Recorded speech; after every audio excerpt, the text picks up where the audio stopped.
Hi, I'm Paul Friedman, founder of the Marriage Foundation, and our discussion today is a very important topic. What 5 things make a marriage die? Hi, welcome back. I'm Paul Friedman, founder of the Marriage Foundation. What 5 things makes a marriage die? Now, there's other things, but what I try to do is I try to group these into sort of top level things. It's like, well, what's the most important thing? Well, love. Okay, then you could go into all the attributes of love and how to express love, how to receive love, how to exchange love. So that's a top. Love, you might say, is the most important thing for all of us.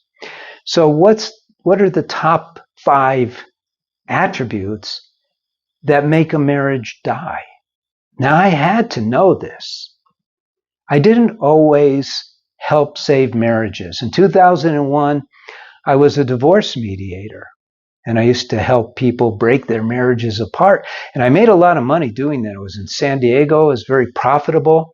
And then a couple asked me to help them save their marriage. And all of a sudden, I got into this not very profitable line of work, but it's much more fulfilling. And I want to help you save your marriage. Now, we started them, that was 2001. And then when I grasped the core of marriage, it just blew me away. What's marriage all about? And I realized every single couple who I helped get a divorce shouldn't have. So I'm going to try and help you save your marriage. I don't want your marriage to die. I want your marriage to thrive. So I broke these down. Number 1, and this isn't necessarily the ultimate. I'm listing it number 1, but all 5 of these are important. Number 1 is poor communication. Now, it's ironic that what has happened is that we have merged things together in such a way that we try to incorporate good communication as we know it into marriage, and it's a failure. And the reason for that is because communication when you're married is very different. In the rest of the world, communication is a matter of keeping things civil.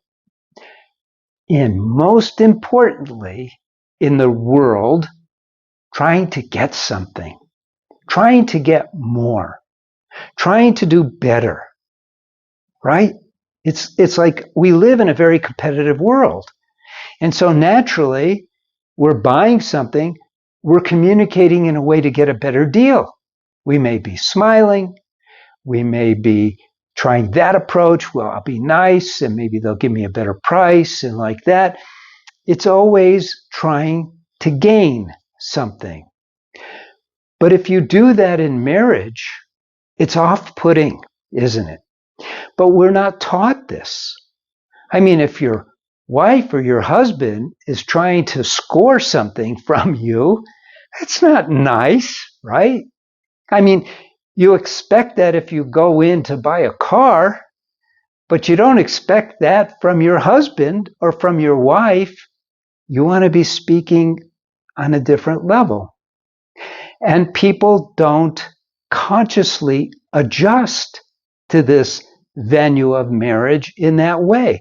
And so, the expression is, you're rubbing me the wrong way. You're pissing me off sometimes. But you're doing it too.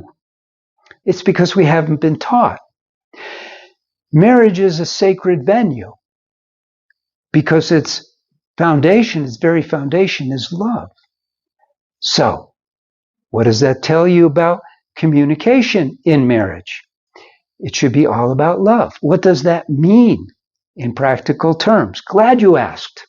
It means that when you ask of something of your wife or of your husband, you're first making sure that it's something that is going to work for both of you. I'll go further. when you want something from your spouse, you should check it. Stop and go, I want this from my husband, or I want this from my wife. I don't want from them anything. I only want to give them my love. Now, it doesn't mean that you can't ask for something, but when you have this in your consciousness of being of service to them, of wanting to please them, of being supportive, then even when you're asking for something that you personally want, it changes your tone. It changes how you look at them. It changes everything. In other words, to bring this down to a what should I do before I open my mouth? I should infuse my thinking, my desires with love for them. Now that eliminates a bunch of things, doesn't it? You can't criticize them anymore if you adhere to this idea, because criticism is not an act of love. You can't condemn them anymore for something they say that's stupid, because condemnation is not an act of love. Complaining, these are not words of love. So it changes how you see them, and you start to reorganize how you see them. And communication then is a very important attribute of your marriage, because you can utilize it to create more and more bridges instead of more and more turmoil. One of the things when I first started working with people, what happens in the marriage is that people start seeing each other, communicating with each other in what is the second way to make your marriage die. And that is, they start having a business approach to each other. I'll give you this. You don't have to say it out loud. I'll give you this, and you give me that. And I saw it when I was working with couples and individuals, and the couple would always start out by complaining about each other and talking about unfairness. Well, he doesn't do this for me, and I do all this for him. Okay, that's business, right? I give, he or she gets. What's in it for me? Is that love? Is that love? Let's use the example of your kids. You give your kids way more than what they deserve. It doesn't even occur to you that it's not fair. It's so not fair, it's ridiculous. What we give to our children is off the charts not fair. And who are they? They just came into our lives. We didn't even know who they were. We didn't invite them into our lives. We didn't know them. But it's natural because we love them. And that's the key. So instead of having a business approach towards your wife or towards your husband, remind yourself of how you felt about them when you first got together. It was all about love. And so instead of having an expectation of receiving something in return, stop your mind from going there. Don't allow it. Because it's only going to make your marriage, your connection. Let's talk about what marriage actually is anyway. It's a connection. You don't want that connection to die. You don't want it to get soiled. You want it to be pure. Pure. You want that connection to be love, which is a very spiritual connection, because love is the ultimate spiritual. So you don't want to have a business approach to your spouse, right? Number 3. Now, it's number 3 here, but it's actually what I discovered to be the number 1 killer of marriages. And that's overfamiliarity. And what that means effectively is that You've gotten so used to each other that you treat each other as if they're your sibling who has found your stash of candy and now you're madder than heck and you want it back and you're going to tell mom and you're going to do this, you're going to do that. Overfamiliarity is you know each other so well that what you do is you treat each other so poorly. There's a flip side of overfamiliarity, and you just remove the word over and you just have familiarity with who they are. Now, how does that play out? Well, I know that my husband is very sensitive about his hair.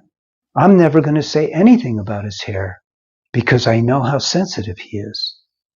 In fact, I'm going to tell him how much I love his receding hairline. Makes you look wiser. I love it. You're incredible. Can I touch it? You see? So you're familiar with all of the nuances of what he likes, what he doesn't like, what turns him on, what turns him off. And you're cognizant of how you might trigger him positively or negatively, you see? But we're not aware of this.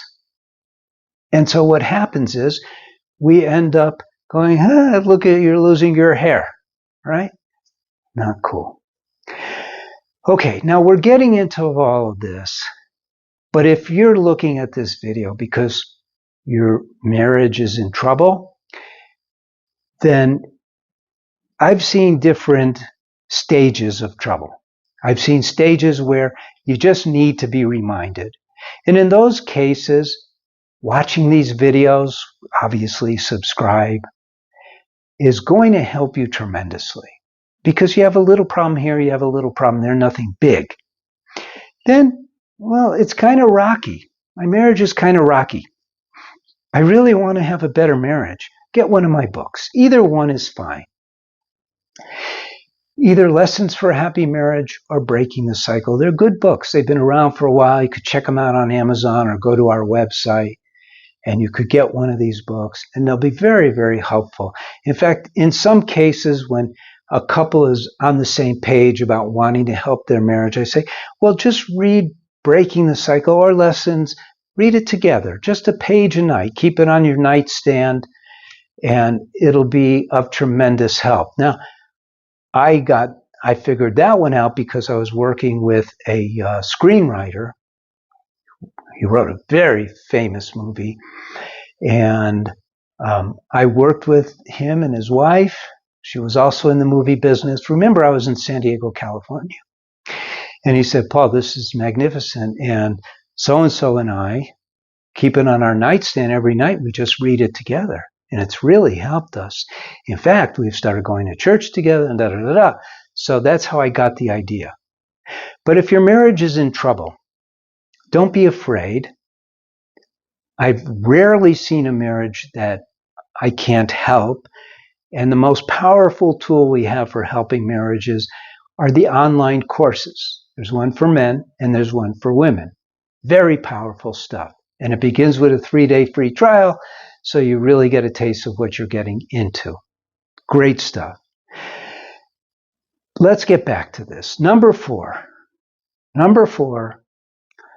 unreasonable expectations. Unreasonable expectations. Now, it's so normal because we're so close to each other. This is a little bit of a feeding off of a combination of the business mentality and overfamiliarity, where we have these expectations. So I'm going to ask you a question here. Where do expectations come from? And the answer is, and this is going to be new to you, it's a psychophysiological drive to survive. We all know from middle school that within every single cell is this drive to survive. We call it self-preservation. It's how we know when something is alive. because there's this attribute of self-preservation that is ubiquitous everywhere, everything, everyone, every cell. And human beings, we're the most sophisticated organism in the universe. There's nothing more sophisticated than us. We're God's greatest creation. And part of the creation is the physical part of us. And that physical part of us is comprised of trillions of cells, and every cell wants to survive. And so this desire to fulfill expectations comes from organically. It's psychophysiological. However, when we're married, we're not supposed to just go through life being married. We're in the most sophisticated relationship. We're supposed to be driving. We're not a passenger. And so it's up to us to curb these expectations. And instead of staying with them, we turn them into, and this goes to number 5, selfless thinking, selfless behavior. Because number 5 is selfishness. You know, when you're with anyone who is selfish, you always feel imposed upon. You always feel like they're going to take care of themselves first, leaving you out in the cold. But we have free will. We don't have to behave that way. The essence of expressing love is selfless. Isn't it so? And the purpose of marriage is to learn to love unconditionally. Okay, I'm not going to go any further. I hope this was helpful for you. I'm sure it was. So share this with other people. Social media is fine. Share it with your spouse. That's okay. Because it's not telling them. It's one of those videos that's not saying, hey, look what I found. This is all about you. Let's talk about poor communication and overfamiliarity, all of them. So this is a great video to share with other people. And if you have a question, there's a link below for Ask a Counselor. You could get some help, free help. And if you want to leave a comment, if you want to ask me a question personally, you could do it in the comments section. But we're here for you. Marriage Foundation is here for you. I'm so glad you stopped by. God bless you. And take care. Thank you.